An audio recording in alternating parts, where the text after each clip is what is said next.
Hi, this is Nakisha Brown. I'm doing case study 12.3, Extreme Leadership at the Bottom of the World, coming from Johnson, pages 432 and 433. Discussion probe number 1. What factors make polar research similar to other extreme contexts and different? Well, polar research is similar to some extreme contexts in the sense of the isolationism, being away from your family and friends. That's similar to when people are deployed to war. Places like Siberia, where people live, but if you're not from there, you wouldn't survive. When people are sent to war, or even pre-war in the military, they have to often survive extreme conditions. For instance, in Russia and Germany during World War II, a lot of American soldiers didn't make it.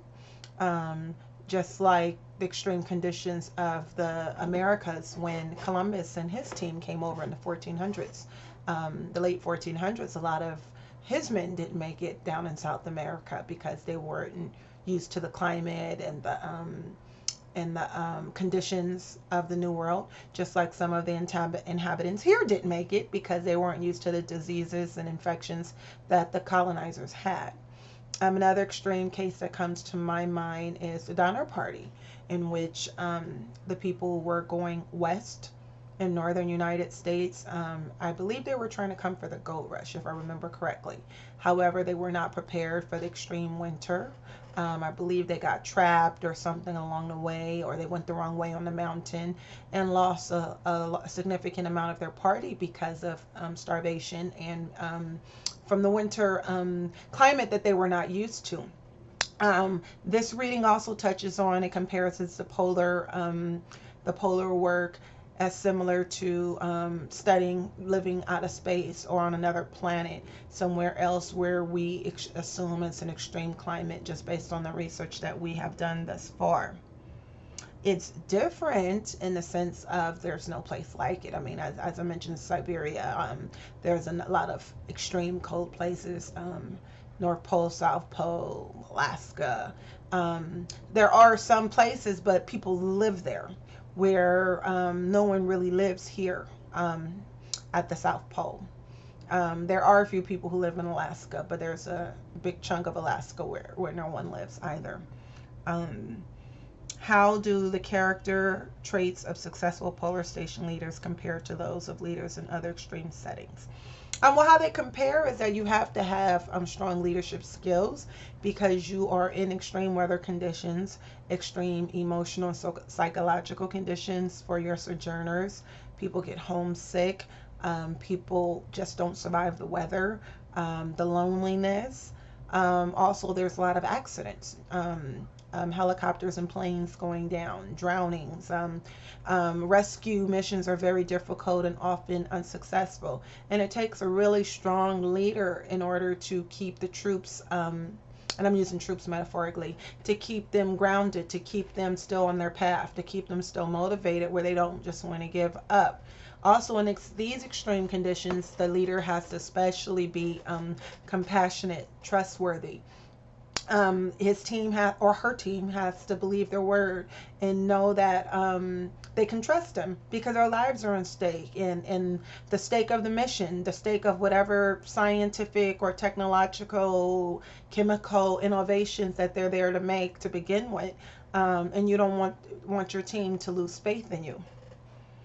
Would polar station leaders be as effective if they acted as transformational leaders, servant leaders? Why or why not? This one I don't know. The explanation of the polar leaders in this reading did make sense, saying that authentic polar leaders play a critical role in creating positive experiences for sojourners. Poor polar veterans report many more positive than negative events and a high percentage return again. It's on page 33. So when they return again, it's because they survived and they either did a good job or felt they did a good job or felt comfortable going forward. They believed in the mission. And I would assume that people who've done it before would be more equipped to do it again if they did it successfully, if they didn't crack, if they psychologically were not broken, because that's one less person. Not one less person to break in. Let me look at it the other way around. One more person who's already trained and adapted to that environment. What role does resilience play in meeting the challenges of polar leaders and following at women and followers at the surf? What role does resilience play in meeting the challenges of leaders and followers at the South Pole?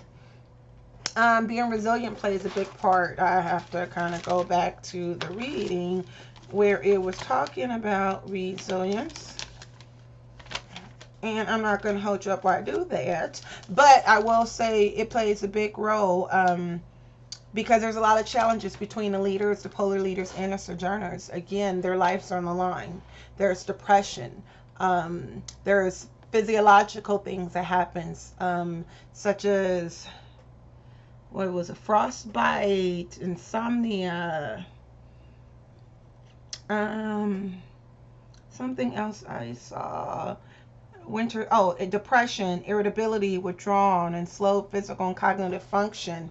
I would also assume that it changes their chemical system of their bodies, their eating, their digestive system, their sleep patterns, again, because they did mention insomnia, their weight, their self-esteem, their complexion. I'm pretty sure the darkness all the time, or more times than what they're used to back home, creates depression in itself. Loneliness, thoughts of their own mortality. So resilience plays a big role because one has to be perseverant. They have to be insistent. They have to be driven. You have to be brave. Let me see. One quote I had is, transparency includes symmetry. Symmetry refers to maintaining balanced relationships with outside groups based on two-way communication. So although the sojourner is not an outside group per se, but two-way communication is still just as important, because the polar leader has to, one, be transparent to the situations that they're going there for, the conditions they're going there for. They have to be honest. If it's risky, if it's dangerous, their lives are on the line. They have to be very clear on what the sojourner's role is. You can't tell them they're going to be there for one thing, and when they get there, their role is something else. Because one, the person may freak out. They may not do it as well. They may not survive, and then they just might not come back again. The polar leader has to also be in contact with their boss or their head, the person who's sending them there to lead. They have to be honest about what really happened if an accident happened, if there was loss. They have to be honest about what role they played and what they could have done again differently, so that maybe that mission won't fail or end up that way. And then they have to be honest with themselves that sometimes this is just going to happen, and it's not necessarily a reflection of their own leadership. It's just a reflection of the fact that they were like 50% doomed to begin with. They have to be resilient in a sense of they have to recover quickly from difficulties and toughness. Even though there may be a loss of life, a loss of fleet, a loss of whatever they're there for, they're still a missionary. Everyone doesn't pack up and go home after that loss. So the leader has to lead. They have to be brave. They have to be the hero. Was it the hero I read? Yeah, the hero in the situation. Number 5, why would Antarctica exploration or research be the best time of life for those who travel there? Why would Antarctica exploration or research be the best time of life for those who travel there? What impact could such an experience have on the character of participants? It was the best time of their life because it said some of the people did get positive reactions and experiences from being there on the mission.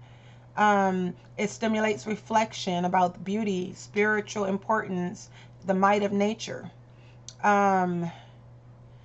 It says many modern sojourners echo the words of Cherry Garrard, a member of Robert Scott's 1912 Antarctic expedition.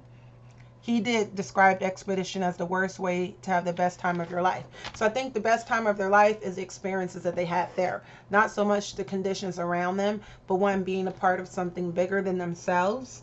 It says that Australia, New Zealand, Russia, Britain, United States, they all approved scientists and chemists and biologists, different people from different backgrounds to go to Antarctica and to do the research and study and to fulfill a goal. And so for many people, just like athletes on a team, that camaraderie, just like cops, that teamwork, everyone having each other's back.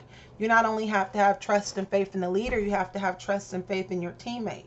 Even though a lot of times they were separate on their missions, a lot of times they were together, housed in close quarters, learning things about each other that you probably wouldn't learn, kind of resemblance to when a soldier's out at war or boot camp.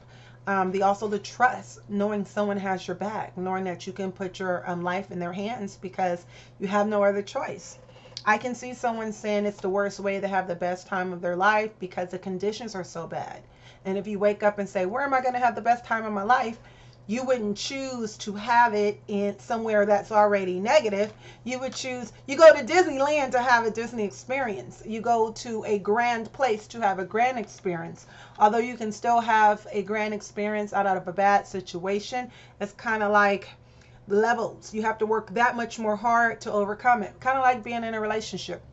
Opposites may attract, but if you guys have more similarities on paper, you're more likely to be more compatible. So, if you are a complete opposite, yeah, you can make it, but you have to work that much more harder because there's more obstacles. So I think that's what he means when he says the best place to have, the worst place to have the best experience, because if you think of your best experience, you would have thought of something more pleasant. We think of Hawaii, we think of Florida, California, Paris.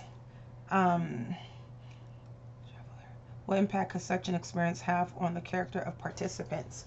It can encourage other participants. Some people who are on the fence about going, some people are scared of the unknown, knowing that some people come out of it and not only make it, but they enjoy it, they look forward to it, they repeat it. That can encourage people. It's kind of like when you go to a military recruitment booth or something on college day or in the neighborhood. The people there are going to promote the positive things because they want you to think it's positive. I don't know that they don't report the negative things as well, so I'm not going to say that. But of course, they're going to highlight the great things about it. I remember being in high school myself and having recruiters come to my high school, and they tell you, the commissary and the free gym and going to the PX. They don't tell you that the reserves are the first ones to be deployed after, the Coast Guards or whatever the case may be. I don't know. Lots changed in 20 years. But I think if there are some heroes and veterans and some leaders and some sojourners who come back and have genuinely good experiences, and you can tell if someone had a great experience because you can tell in the way they tell you the story, the way they recount it, the wisdom in their words or the excitement in their voice, the compassion, the joy in their face when they're recounting that experience, whether they're writing a journal or a report about it. And so there are some people who are truly going to be influenced by that in a positive way. They're going to be participants who are going to be deterred when they hear, yeah, we did our mission, but it's lonely, or I'm in a submarine all day, or it's dark most of the time. Just the thought of winds 200 miles an hour for me is enough for me to say no thank you. Me personally, Nikisha. What leadership ethic lessons can we draw from extreme leadership in the Antarctic? I'm saying the Antarctic. Oh yeah, Antarctica. Okay. What leadership lessons can we draw from? Several of them, and I think I touched on many already, but just being brave, first of all, being wise, being courageous. Some specifically that the book talks about is being trustworthy, being sincere, having integrity. Earlier in the book, it was talking about how important it is to have moral yoke and have integrity. It was also talking about how bad leaders can mess up a team. And so in this case, a bad leader can cost a life. Not just making a bad decision will cost their life or their immediate team member's life, but it can cost the life of several team members, especially since communication there is different from it's here in the United States and some of the more inhabited societies, because the weather is extreme, because it's hard to fix a mistake, harder to redact something. So it's like a domino effect on all the things that can go wrong if leadership is not used properly and effectively and wisely. um, it also has other implications because it can make you a stronger leader after having to alter your skills you already had or having to learn new skills to adapt for that environment.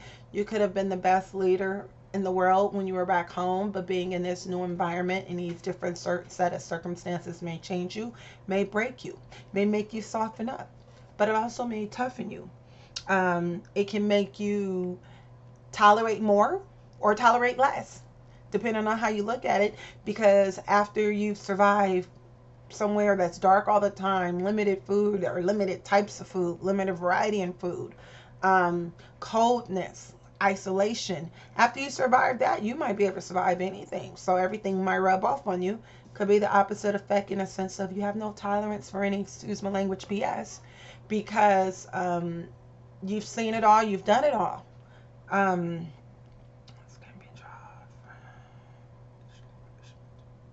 What leadership ethic lessons can we draw from? Also showing leadership skills in the sense of that you are knowingly going on a mission that you know you may not return from. That's one of the biggest things. Going on a mission that you know other people have died from. You know that you might die. You know that some of your men might die. But you being so determined and so dedicated that you're going anyway, I think that shows a lot of character. I don't think that was a specific leadership trait in the book, but I'm going to say character is. It kind of reminds me of the mission with the diver and the young Thai boys. Everyone who went in that water knew it was a chance they couldn't come back. Even when the coaches were with the kids in a cave, they knew it was a chance that they would all die. The coaches could have swam away and left from there, but they didn't. There was a mission. Even with the parents' vow that they would all leave together. No one would leave the moment their kid came out. Is making your mind up about something and saying that no matter what comes up, I'm going to try to fulfill my mission or die trying for the better good or better cause because I believe in a mission. This wasn't a job taken for the money, even though I don't know whether they make a lot of money. I'm sure scientists and professionals make, a good salary, but there's many other salaries that they could have, many other professions in which they could have made a better salary. So this had to do with the sheer love of your genre, whether you were a scientist, biologist, chemist, climatologist, all the different types of groups of people who went down there, but it's also believing in what you're going there to discover, to learn more about the world, to maybe try to make changes in the world. So this was an interesting read, and it was kind of nice that it was the last read of the book because it wasn't as heavy, even though it clearly says some lives were lost. But I'm glad we didn't end on the Ducky story or Puerto Rico. So thank you.